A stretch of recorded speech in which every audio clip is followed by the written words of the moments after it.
Test analysis methods की video series के part 2 को देखने से पहले पार्ट 1 देखना इंश्योर कर लीजिए। अगर आपने अभी तक नहीं देखा है तो आपको इसका लिंक जो है वो डिस्क्रिप्शन में मिल जाएगा, आप अभी देख लो, है ना। अब आते हैं हम पार्ट 2 के ऊपर। तो मैंने आपको बताया था कि मिनिमम 3 तरह से आप एनालिसिस कर सकते हो। कैसे? आर वाइज एनालिसिस कर सकते हो अपने टेस्ट की, है ना।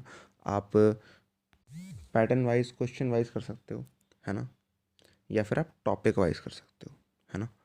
तो हम बात करते हैं सबसे पहले क्वेश्चन वाइज एनालिसिस करने के बारे में।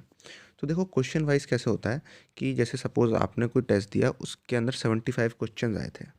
अब ज़्यादातर लोग क्या करते हैं कि देख लेते हैं 75 में से मेरे इतने सही थे, है ना। अगर वो ज़्यादा एनालिसिस करने वाले होंगे तो वो ये देख लेंगे कि इतनी मेरी सिली मिस्टेक थी, इतनी कैलकुलेशन मिस्टेक थी, इतनी कंसेप्चुअल मिस्टेक थी, और लो हो गए एनालिसिस।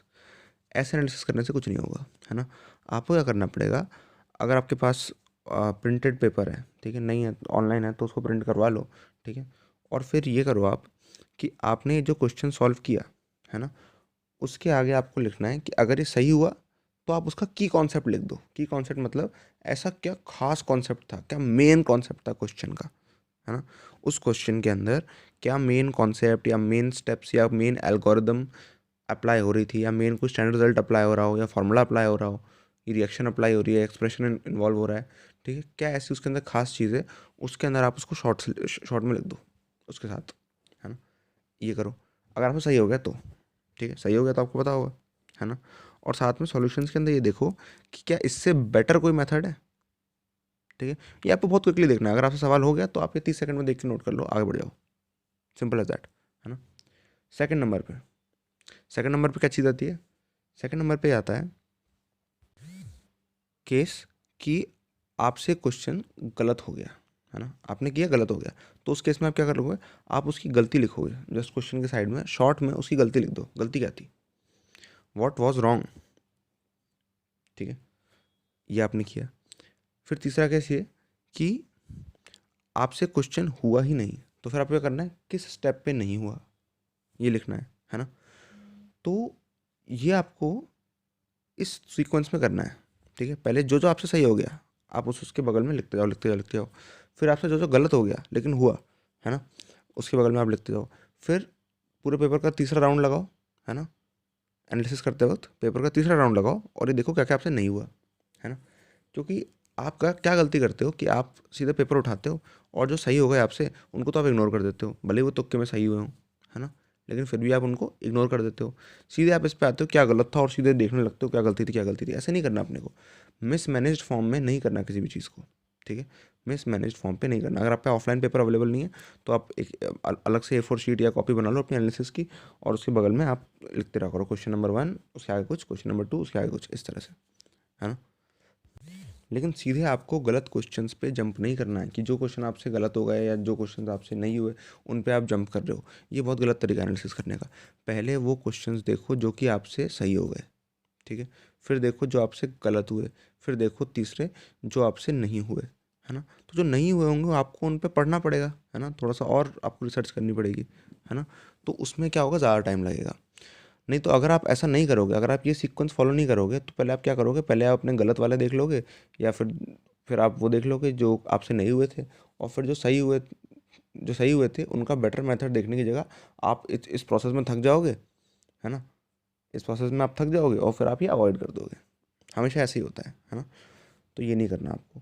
पहले आपको वो क्वेश्चंस दोबारा से देखने हैं जो आपसे सही बन गए, है ना, उनके बगल में नोट करना है, जैसा कि मैंने पहले कहा था। राउंड 2 के अंदर आपको देखना है कि क्या आपसे नहीं हुए, सॉरी क्या आपसे गलत हुए, है ना, कौन सा स्टेप गलत हुआ ये आपको लिखना है साइड में। फिर राउंड 3 में आपको ये देखना है कौन से आपसे नहीं हुए तो क्यों नहीं हुए, है ना, और कौन से स्टेप पे आपसे वो सवाल अटक गया था, है ना, वो आपको लिखना है। और क्या आपको ऐसा आ जाता, सॉरी, अगर क्या आपको ऐसा आता होता जिससे कि ये क्वेश्चन बन जाता, समझ रहे हो। मतलब कोई क्वेश्चन आपसे नहीं हुआ, आप कहीं अटक गए, तो कुछ ऐसा होगा ना जो आपको नहीं आ रहा होगा, तब आप अटक गए। तो क्या ऐसी चीज़ थी जो कि अगर आपको आ जाती उस वक्त, अगर आपको पता होती पहले से, तो आप इस क्वेश्चन को सही कर लेते, है ना। तो ऐसी ऐसी चीज़ लिखो, समझ रहे हो। अब यहाँ पे ये एनालाइज करो, ये हर एक क्वेश्चन के लिए एनालाइज करो, ठीक है। तो ये क्वेश्चन वाइज हो गया। अब अगर हम बात करें पैटर्न वाइज की, तो ये देखो कि कहीं ऐसा तो नहीं होता कि आप क्वेश्चन तो सही कर रहे होते हो लेकिन पैटर्न की डिफ़िकल्टी की वजह से आपसे कुछ गड़बड़ हो जाती है। अगर पैटर्न की डिफ़िकल्टी की वजह से कुछ गड़बड़ हो रही है तो ये ऑब्वियस सॉल्यूशन है इस चीज़ का, बहुत ही ऑब्वियस सॉल्यूशन है कि आपको उस पैटर्न की प्रैक्टिस ज़्यादा करनी चाहिए, है ना। उस पैटर्न की प्रैक्टिस आपको ज़्यादा करनी चाहिए, है ना। ये बहुत इंपॉर्टेंट है। सपोज़ जिससे मल्टी करेक्ट गलत हो रहे हैं या अजर्शन रीजन गलत हो रहे हैं या ऐसा कुछ गलत हो रहा है या कॉम्प्रिहेंशन अंडरस्टैंड करने में उसको दिक्कत आती है तो उसको उस पैटर्न के क्वेश्चन ज़्यादा करने चाहिए, है ना। ये बात कहने वाली भी नहीं है, ये तो आपको अपने आप करनी चाहिए, लेकिन आप करते नहीं हो ठीक है, आप करते नहीं हो। तो अब हर एक टाइप के क्वेश्चंस या हर एक टाइप के पैटर्न को करने का एक अलग तरीका होता है, ठीक है।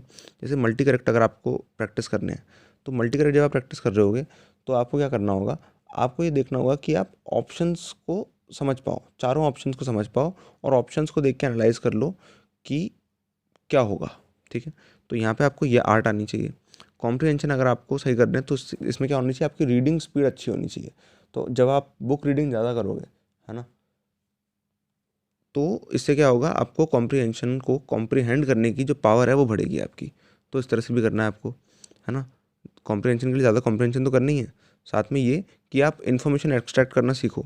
जो लोग बुक से इन्फॉर्मेशन आसानी से एक्सट्रैक्ट कर लेते हैं और अच्छे नोट्स बना लेते हैं वो कॉम्प्रिहेंशन वाले क्वेश्चन ज़्यादा आसानी से कर लेते हैं रिलेटिवली। ये चीज़ आपने नोटिस करी होगी, है ना। और मल्टी करेक्ट और सिंगल करेक्ट, अगर सिंगल करेक्ट है तो कोई दिक्कत नहीं है। यहाँ पे आपको आर्ट ऑफ ऑप्शन एलिमिनेशन आना चाहिए, है ना। ये सिंगल करेक्ट में बहुत अच्छी तरह से वर्क करता है, मल्टी करेक्ट में भी वर्क करता है ना। अगर आपको एक दो ऑप्शन हटाने हैं और बाकी में से प्रेडिक्ट करना है तो ठीक है। तो यहाँ पे ये बहुत इंपॉर्टेंट है कि आप पैटर्न को एनालाइज करके देख पाओ कि आप कहाँ फॉल कर रहे हो इस पैटर्न में, है ना। इस पैटर्न में ऐसा क्या है जिस वजह से आप नुकसान में हो रहे हो, है ना। ये आप में ऐसी क्या गलती है जो आप इस पैटर्न के हिसाब से नुकसान में रह रहे हो, है ना। तो ये आपको सोचना पड़ेगा इसके ऊपर, है ना। तो जब एनालाइज करते हो आप चीज़ों को तो आपको ज़्यादा से ज़्यादा दिमाग लगाना होता है ना। जितना दिमाग आपने पेपर सॉल्व करने में लगाया था उससे ज़्यादा दिमाग आपको एनालिसिस में लगाना है ना। एनालिसिस करने के बाद, सॉल्यूशन देखने के बाद, उनसे सीखने के बाद, उसके नोट्स बनाने के बाद, सब कुछ नोट करने के बाद ऐसी हालत हो जानी चाहिए आपकी कि आप 3 घंटे में अगर इस पेपर को अगर आपको दोबारा सॉल्व करने को दिया जाए तो आप 2 से ढाई घंटे में इस पेपर को दोबारा पूरा का पूरा सॉल्व कर लो। अगर ऐसी आपकी हालत होती है तो आपके एनालिसिस का कोई फ़ायदा हुआ, नहीं तो कोई फ़ायदा नहीं हुआ। आप एनालाइज करके नंबर्स लिख के रह गए लेकिन उससे एक्चुअल में कोई बेनिफिट नहीं हुआ। तो हमें भैया रियल में बेनिफिट चाहिए, रियल में मार्क्स चाहिए, ख्यालों में नहीं, है ना। तो आप अगर इस तरह से करते हो एनालिसिस क्वेश्चन वाइज तो आपका काम हो जाएगा, आपका स्कोर सिग्निफिकेंटली इंप्रूव हो सकता है। ऑलराइट, तो इसे अप्लाई करो, कमेंट्स में लिख के बताओ सारी चीज़ें, daily drill. Alright, all the best.